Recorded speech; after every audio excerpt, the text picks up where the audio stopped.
I'm Beth Spindler from Time to Inspire Journal. I'm going to be looking at sciatica today, and there are several reasons, a couple of reasons that we're going to talk about that you might have sciatica. It might be stemming from a herniated disc in the lower back, or it might be stemming from a tightness in the piriformis muscle or piriformis syndrome. Either way, the therapeutics that we're going to look at today can be helpful. And what you're going to need is a tennis ball and a firm floor. So let's get busy. I'll show you what we're going to do. I'm going to come on down to my back, and we'll do 4 different pieces here. This is really an important piece right here. Get your back to the floor.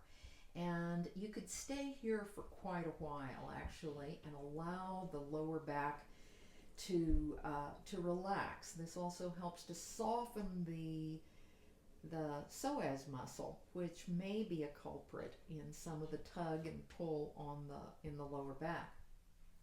So after you're here for a while, we're going to do a little bouncing movement. This is called spandana, and this up and down movement to help relax some tension in the back of the body. Now, I'm not lifting my pelvis up and down off of the floor. I'm sliding on the skin, and it might help to slide the feet away a little bit even, so that you get a little bit more movement in your back, so that the back fully relaxes. After you've done this for about a minute, then rest and let your back relax.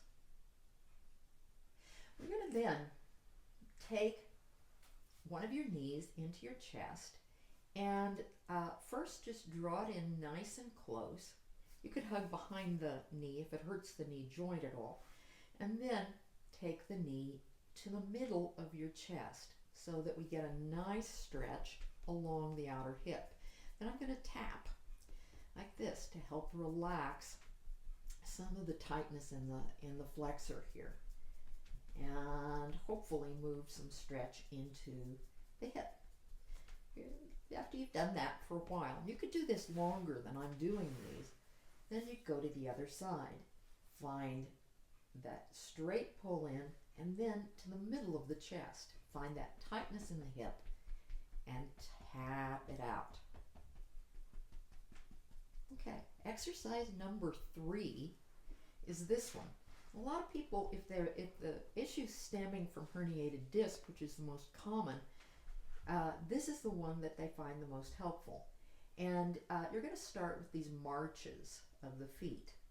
And I'm not going too far off the floor right now, but as I do this, I'm going to refine the movement so that I go from maybe 6 inches down to only 1 inch. Really allowing the strength in the core and the lower back to help stabilize this movement, so that I get tinier and tinier and tinier. You'd want to do that for about at least a minute or so, and then let the lower back breathe and relax and settle. Finally, here's where our tennis ball is going to come into play. This guy, we don't want to go right at inflammation.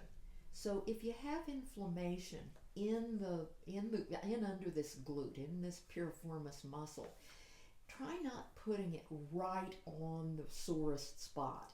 Go nearby, either lower or higher, and rest the hip on that tennis ball. Then maybe slide the leg away to a tolerable level.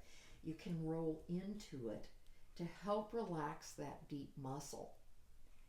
So you'd want to do this on both sides so that you're balanced. I'll just show one side today, but in your own practice, stay there for a little while and see if releasing that deep muscle gives you some release.